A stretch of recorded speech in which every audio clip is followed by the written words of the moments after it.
네, 안녕하세요. 떼부자입니다. 요즘 전세 사기 관련된 이야기가 굉장히 많이 나고 있어요. 구리 500채, 화성 300채, 여러 이야기가 굉장히 많이 있는데 이게 이제 시작일 뿐이다 라고 떼부자는 생각을 해요. 그 이유에 대해서 한번 알아보도록 하겠습니다. 자, 요 자료는 2022년도에 전세 반환 보증금 사고 금액이 약 1조 1,700억 대. 네, 어마어마하게 많이 발생을 했죠. 거기에서 허그 보증금, 전세 반환 보증금을 회수한 건 단 23% 뿐이에요. 굉장히 적은 비율로 회수가 됐죠. 그 말인즉 전세금 반환 보증이 굉장히 부실해졌다는 이야기예요. 결국은 이런 부실한 금액, 국민들의 세금으로 메꿀 수밖에 없습니다. 굉장히 마음이 아픈 순간이 아닌가 싶어요. 수도권 가구의 상당수가 연립이나 다세대에 거주를 하고 있어요.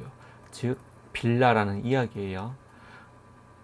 빌라 거주가 서울은 21%, 그다음에 인천은 20%로 가장 많은 비율로 거주를 하고 있습니다. 그래서 이 두 지역을 눈여겨봐야 돼요. 광역시 및 기타 지방은 6%에 불과합니다. 주택 유형별 전세가율을 보게 되면 서울과 수도권, 5대 광역시와 기타 지방 전부 70%에 근접하고 있는 모습을 보여주고 있어요. 빌라 전세가율 70% 이상이면 상당히 위험할 수밖에 없습니다. 그 중에서도 서울과 인천이 전체 점유 형태별 빌라 비중이 가장 높아요. 그래서 이게 문제가 되는 겁니다. 제주도 같은 경우는 좀 다르죠. 육지랑은 다른 좀 차별화가 된 시장이기 때문에 좀 빼도록 하겠습니다. 그리고 지난 2년간 서울과 인천 위주로 빌라 갭 투자가 굉장히 활발했어요. 서울 주택 매매 중 빌라가 54%. 왜인지 알죠? 네. 모아주택, 가로등비주택, 다양한 재개발 사업이 굉장히 많이 일어나고 있고 지금도 계속 발표를 하고 있습니다. 그로 인해서 빌라 매입이 굉장히 많이 늘어났죠. 아파트는 36%로 네, 빌라가 압도적으로 많았습니다. 또 돈도 적게 들어갔어요. 아파트 대비. 그렇기 때문에 빌라 투자가 굉장히 활발했고 그 중에서도 전세금을 승계하는 갭 투자가 가장 크게 늘어났습니다. 자, 수도권 주택 유형별 매매 거래량 추이를 보면 아파트 비율은 이렇게 해서 이렇게 줄어드는 모습을 볼 수 있는데 연립 빌라 같은 경우에는 크게 줄어들지 않고 있는 모습을 보여주고 있으며 이 비율 그대로 갭 투자가 그만큼 늘어났기 때문에 네, 대부분 갭 투자로 진행이 됐다라고 볼 수가 있을 것 같아요. 자, 그러면 그 중에서도 가장 전세 보증금 미반환 우려가 높은 지역은 어디일까요? 서울하고 인천은 아까 말씀드렸고요. 그 중에서도 강서구가 전세가율이 85%예요. 서울에서 가장 전세가율이 높습니다. 보이시죠? 그리고 거래량도 가장 많기 때문에 가장 위험한 지역이 강서구입니다. 강서구 어딘지 아시죠? 네, 김포 옆이에요. 네, 서울에서 가장 저평가 받고 있는 지역이기도 하고 더불어서 빌라가 가장 많은 동네이기도 합니다. 그리고 미추홀구는 전세가율이 92%에 육박해요. 정말 어마어마한 전세가율이라고 밖에 볼 수가 없죠. 즉 내 돈이 거의 들어가지 않고 집을 살 수 있는 지역이라서 더욱더 인기가 많았고 거래량은 네, 11,000건 네, 어마어마한 거래량이 이루어졌다라고 볼 수가 있습니다. 그 외에도 서구 남동구 그다음에 부평구도 이렇게 빌라 거래가 굉장히 많이 일어났어요. 전세가율도 높고 이런 지역이 전반적으로 다 위험한 지역이라고 보일 수가 있어요. 여기에 트리거가 된 게 있죠. 네, 바로 공시가 하락입니다. 기존에는 공시가격 2억에서 공시가의 150% 최대 3억까지 전세 보증보험을 해줬어요. 그렇기 때문에 집 가격이 3억이다 하더라도 전세를 3억 해줬기 때문에 큰 문제 없이 네, 들어갈 수가 있었죠. 갭 투자가 굉장히 편했어요. 하지만 강화된 보증보험에서는 140% 공시가의 140%만 인정하기 때문에 공시가가 2억 기준으로 봤을 때 2억 8천 밖에 시세를 인정해 주지 않습니다. 더불어서 전세 보증보험은 거기에 90% 결국 2억 5천만 원만 인정이 돼요. 이것만으로도 이제 5천의 갭이 생겨요. 그렇기 때문에 5천만 원을 까먹고 들어가는데 여기에 가장 큰 문제가 된 것은 공시 가격이 18.6% 전국적으로 하락했습니다.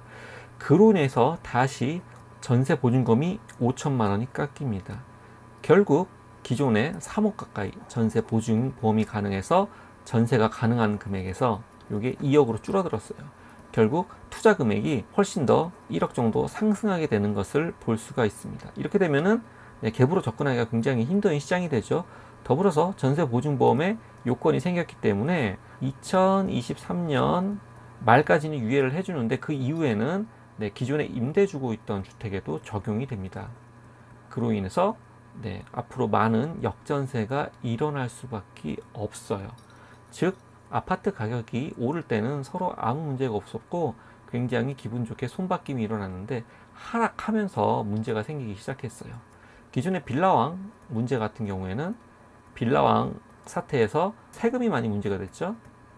종부세나 각종 세금이 문제가 돼서 시장에 빵 터졌는데 이제 이런 물건 같은 경우에는 한두 명이 아니라 굉장히 많은 다양한 투자자들이 두 채, 세 채, 네 채 이렇게 한 명당 그렇게 많이 한 것도 아니에요. 그런 사람들이 전부 다 문제가 발생할 수가 있어요. 거기에다가 수도권 같은 경우에는 입주 물량이 굉장히 많아요. 2023년 신규 입주 물량 중 약 52%가 수도권에 몰려 있습니다. 지방 반, 수도권 반 입주가 된다고 생각하면 될 것 같아요. 이로 인해서 입주 물량이 많은 지역은 역전세가 굉장히 가파르게 일어나고 있는 것을 볼 수가 있습니다.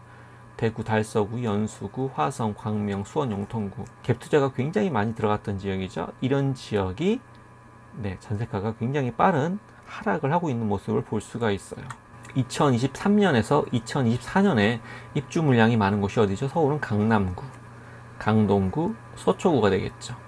서울은 그렇다 치더라도 이쪽 보면 인천 쪽을 보면 연수구 10,000건, 서구는 20,000건, 부평구 10,000건 정말 대량의 공급이 이루어지고 있습니다. 아까 전세가율 92%라는 미추홀구도 13,000건. 서울도 서울이지만 인천이 정말 빌라로 인해서 큰 몸살을 앓지 않을까. 빌라 경매의 성지가 다시 한번 인천으로 한동안 몰입이 되지 않을까. 이런 생각이 들 정도로 어마어마한 입주 물량이 있습니다. 경기도도 마찬가지예요. 화성시 같은 경우는 22,000건, 용인은 17,000, 수원은 14,000건으로 대량의 공급이 이루어지고 있는 지역은 빌라 역전세 무조건 터질 수밖에 없습니다. 지방 같은 경우에는 달서구, 중구, 서구, 수성구, 동구가 크게 문제가 될 것 같아요. 세종시도 23년에서 24년 고점 대비 전세 가격이 많이 떨어지고 입주 물량이 있지만 세종은 좀 번외인 게 세종은 빌라가 없습니다. 새로 지어진 신도심은 없고 이제 사이드 쪽에 세종 도심으로 인정받지 못하는 지역은 빌라가 좀 있는데 그 이외의 지역은 빌라가 없더라고요. 제가 세종 임장을 했을 때도 너무 특이했던 게 아파트 상가로만 이루어져 있는 게 너무 신기했어요. 단독주택지구도 있는데 단독주택지구에 1층이 상가가 들어오는 형태가 들어오는 게 아니라 단독주택밖에 못 들어온다라는 이야기를 듣고 다시 한번 놀라기도 했습니다. 결론 내리겠습니다. 언론 보도에 계속 나오고 있죠. 경매 보증금은 우선 변제권을 줘서 세금보다 먼저 받아갈 수 있도록 하는 여러 가지 제도를 실시하려고 하는데 결국에 이거는 시간만 끄는 거예요. 요걸 막을 수가 없어요. 왜냐면 채권자의 권리를 막는 거는 자본주의에서 일어날 수는 없거든요. 시간을 좀 끄는 형태로밖에 할 수가 없다고 보고 있습니다. 이렇게 해서 빌라왕 사태를 수습하려고 하고 있는데 아파트가 여기저기서 빵빵 터지고 있죠. 오피스텔이랑. 거기에 가장 큰 문제점인 빌라왕 이런 사람 아니에요. 이 빌라 개인당 1개, 2개, 3개, 4개 했던 투자자분들이 이번에 대량으로 큰 위기를 맞이하게 될 거예요. 그로 인해서 한동안 빌라 시세는 맥을 못 추고 더불어서 전반적인 주택시장은 완만한 하강으로 계속 갈 수밖에 없지 않나 생각을 하고 있습니다. 이런 사태는 거품이 빠지는 필연적인 단계입니다. 오를 때 우리 좋았죠? 떨어질 때 그만큼 아픕니다. 이 과정을 겪어가면서 진짜 찐 투자자로 재탄생하는 시기가 지금의 시기가 아닌가 싶어요. 그러기 위해서는 어떻게 해야 되죠? 우리 떼부자 채널에서 꾸준히 공부를 해야겠죠. 어떻게 해요? 구독하면서요. 구독은 컨텐츠를 유지하는 힘입니다. 부탁 좀 드릴게요. 그리고 지난 정부의 공시가 현실화율, 공시가 무지하게 높였잖아요. 더불어서 임대차 3법으로 인해 갖고 기존의 전세가 2년에서 4년으로 연장되는 효과가 나타났고 이로 인해서 임대인들이 전세 보증금을 과도하게 올려받은 경향이 있어요. 왜냐? 4년 동안 못 올리니까. 그로 인한 부작용이 지금 나타나고 있지 않은가, 떼부자는 좀 생각을 하고 있어요. 앞으로 이에 대한 대응이 중요하겠죠. 과거에 대한 원망은 자기 자신을 발목을 붙잡는다고 생각해요. 앞으로 어떻게 대응하고 나가냐가 더 중요하다고 생각을 하고 있습니다. 자, 이번 장을 통해 갖고 우리가 뭘 알 수가 있나요? 아파트가 떨어지기 시작하니까, 네, 아파트는 지금도 단지 내 최저가라면 팔려요. 팔리는 물건이지만 주거 대체제, 오피스텔, 빌라, 생활용 숙박시설, 투자 시장의 한계를 이번에 확실히 경험했습니다. 지금 오피스텔, 빌라, 생수 어마어마하게 경매 시장으로 넘어오고 있습니다. 반면에 재개발, 재건축 이슈가 있는 지역 같은 경우는 원래 임대 수요를 보고 들어간 곳이 아니기 때문에 자기 자본을 들여놓고 시간을 레버리지 삼아갖고 수익을 보는 구조이기 때문에 상대적으로 안정돼 있지만, 그 이후에 적은 갭으로 빌라 시장을 투자한 분들 같은 경우에는 큰 문제가 발생할 수도 있지 않을까, 떼부자는 생각을 하고 있습니다. 떼부자는 하락론자가 아니에요. 네, 저는 하락론자가 아니고 부동산 공부, 투자 공부를 통해 갖고 조금이라도 나은 삶을 살기 위해서 제가 공부한 부분에 대해서 정보를 공유하고 구독자분들과 소통을 하면서 조금이라도 발전되는 투자자가 되기를 원하는 사람일 뿐이에요.